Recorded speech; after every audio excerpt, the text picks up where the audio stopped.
All right, so hi. I'm Sam. This is my first official YouTube video, so bear with me, okay? I'm still learning how to do all this stuff. Don't mind the mess. I'm in my room, nothing fancy. But anyway, let's cut to the chase. All right, so I am here to tell you about gastric bypass. More so my experience with gastric bypass. This first video is going to be kind of like the process of how I started to do it, and in hopes that my experience and sharing this with you will help you decide, or if you're going through the same stages that I am, that it'll help you. My whole goal is to help other people, especially people struggling with your weight. With weight, because we all struggle in some shape or form. It's not easy. So let's cut to the chase. All right. So I weighed 297 pounds back in November, and reaching 300 pounds kind of really freaked me out. And I'm 5'3", on a good day, 5'2", 5'3", depends, with the hair, big hair. So my best friend had the sleeve done, like, prior to me getting this done, like 6 months, okay? And I was like, well, isn't that kind of like cheating? At the beginning, I wasn't very supportive. I was very skeptical as well. But I asked her questions, and I was like, okay, well, it was in the back of my mind, because I had tried dieting, so many times, in my 26 years, and, whatever I would lose, I would gain back and then some. Isn't that always the way?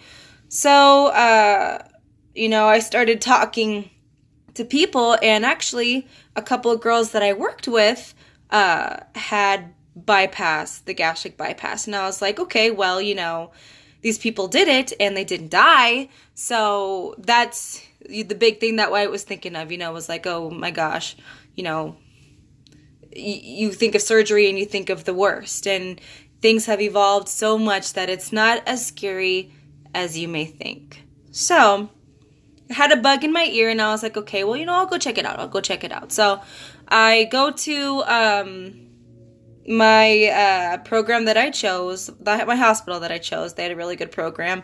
And I went to the consultation with the surgeon, and they, decided, they were like, did you want to do the sleeve? Did you want to do bypass? Like, what would you want to do? So, I asked them my questions, and I was like, well, what process is what and that. And my doctors were really informative for me. So we decided bypass, and then we started getting the ball rolling. So I started in November, okay? So the way my program worked, I had really good insurance. So my insurance required me to see a dietitian for 4 months. I needed to do an in-home sleep study, which was kind of nice. I needed to see a psychologist. I needed to see a cardiologist and a pulmonologist. Now, because I was later in the year, they saved the cardiologist and the pulmonologist for me, and my psychologist at the beginning of January. So that way it would go towards my surgery. You know how insurance, the bigger payoff, it'll pay off more, because it's kind of pricey. So I started getting the ball rolling. So November, I weighed 297 pounds, okay? December, I went to go see the dietitian for the first time, and he put me on a 1,600 calorie diet, which doesn't seem that bad. But when I weighed in to see him, I gained 11 pounds. So from 297 to 308 now. And I felt super defeated. It was kind of hard, because, I started November to December. You got Thanksgiving, and then you have Christmas. And it's like, What do people do? They eat during the holidays. So that was the beginning of this, and I felt, like, oh my God, what am I doing? Is this the right thing? And with my process, I got assigned a caseworker, and my caseworker, man, she like nipped it. She was like, listen, lady, like, what are you doing? Like, do you even want this? If this is something that you want, you have to follow the program, because it's not, I originally thought that this was going to be a quick fix, and it's not a quick fix at all. It's not an easy way out. Anybody who tells you it's an easy way out is pardon my French, but they're full of shit. Okay, because it's not an easy way out at all. It's difficult in its own ways. It is very difficult. So, from that process, I started to follow the calorie restrictions, and it started to come off. I mean, it wasn't fast, but it started to come off. I needed to lose 11 pounds, because what they want you to do when you submit, at least my insurance and my people, they didn't tell me what weight I had to be at, but they said that they wanted me to be under my original weight. So I had to at least hit 297 again and be under it. So that was the goal. So I was thinking, okay, what can I do to get there as fast as I can, follow the calories, on this restriction, and do it. So what I did was I drank a protein shake with either water or milk, and I got it from Walmart. Nothing special, but I got it from Walmart, and I mixed it with water or milk, and I had that for breakfast, and then I had that for dinner, and then for lunch I had this huge salad.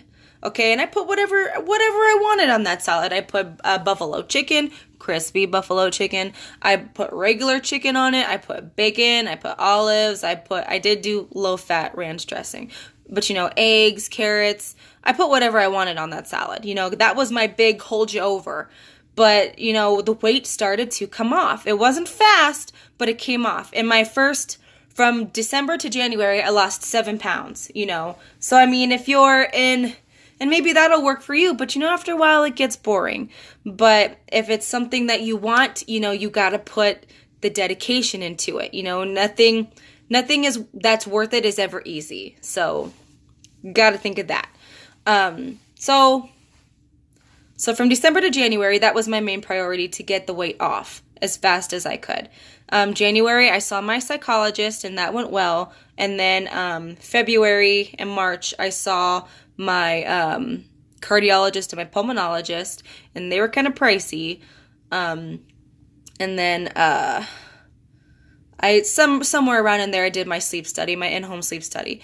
But for me, I got kind of worried, because my little thing read negative, and it came back that I had mild sleep apnea, but I did not have to wear the machine, the mask, which was, thank you, Jesus, because that would have sucked. For all you people out there who have to wear that machine, I didn't have to experience that. So that would be something to ask your doctor, because I didn't have to deal with that in my process. Thank the Lord. So then I had everything. I did the physical, yada yada yada, and then in April, I submitted to my insurance, and I got accepted. It took them about 13 days to respond with a yes or a no, and that was the longest 13 days of my life. But, it was worth it, but I got accepted. And then the best part was the liquid diet. So with the surgery, most people who are obese have fatty livers, okay? And your liver sits about right here. So, oh yeah, and this is me. So see, I'm not a skinny mini, all right? I got some meat. So, but your liver is around here. And they have this tool. They do it laparoscopically. I'm sorry if I said that wrong. But they have to lift up your liver to get to your stomach. And most obese people have fatty livers. So the goal of the 2 weeks prior to your surgery is to shrink your liver as much as possible. So while they're doing your surgery, they don't have to move everything to get to where they need to with your stomach. So you have to be on a liquid diet. Let me tell you, that was hard. Okay, I felt like, I'm just being real with you, I felt like a drug addict and everyone around me was doing drugs. That's how it felt. Like, hey man, like I want some cocaine and everyone's doing blow around you. That was awful. The first week was terrible, okay? Especially the first 3 days. Like, you're going through these withdrawals, you know, but my program, because I hit, I believe it was 245. No, I'm lying. 295. So I got under my 297 before I submitted. But because my BMI was so high, I got to have 3 protein shakes a day and 2 protein bars. And those protein bars kind of, they hold you over. They don't fill you up. In my whole process, my experience, I did not feel full. You know what I mean? Like, it's different. Like, you have something in your gut, in your belly, but it's not like that satisfying taste and food feeling in your stomach. So the first 3 days were very difficult for me, but I didn't cheat. I was also allowed to have sugar-free Jell-O and sugar-free popsicles. And sugar-free, if you can find this, I didn't find this till after my surgery, but sugar-free fudgesicles, it feels like you're cheating, but you're not. So, but I lost track of my thought. What am I thinking of? Oh yeah. So, geez, it's already 12 minutes. I'm sorry. This is a long video, but you know, you gotta explain it. So anyway, 2 weeks, yeah, very sucked. But I will tell you, after the first week, the second week, you know, your cravings go away. It's not like every 5 minutes you're just like, oh my gosh, someone's eating a pizza. Give me the pizza, please. You know, it gets better. And with my job, I'm an STNA, CNA, so like I had to feed people, help them eat, and that was very difficult for me, you know. So, but then, you know, surgery date came April 17th, 2018. Today's May 1st. So, I had my surgery, you know, I was in really good hands at my hospital, and, you know, I woke up and I mean, we're gonna get personal here. I woke up and I was kind of nauseated, you know, but it wasn't too bad. They gave me something for nausea, and then I just had to go. I had to go pee so bad, and then they were like, you know, you have to stay in here for like an hour, and I had like 30 more minutes to go, and I was like, listen, lady, if you don't find me a toilet, you know, this is gonna get bad. They gave me the bedpan. I couldn't go on the bedpan. So it was just like, I can't do this. I can't do this. So they let me out early, and my nurse actually did my vitals and all that stuff on the toilet. So, and then after that, I got up and I walked. An hour after surgery, not even, I got up and walked. So, I mean, don't be intimidated by that. So, you know, that's really the process, you know, and walk. I know they say, you know, walk this, walk that, but really walking after surgery is the key. They're not saying it to be mean, because everything in there is stagnant. You get the gas a little bit, you know. If you walk, it just, let me tell you, it works wonders. It's amazing if you just walk. So that's how getting started for me was. I am going to post another video about my follow-up, my 2-week follow-up. So, all right, hope this was good. If you have any questions, feel free to ask. I will give you brutally honest answers. I promise. All right, have a good day.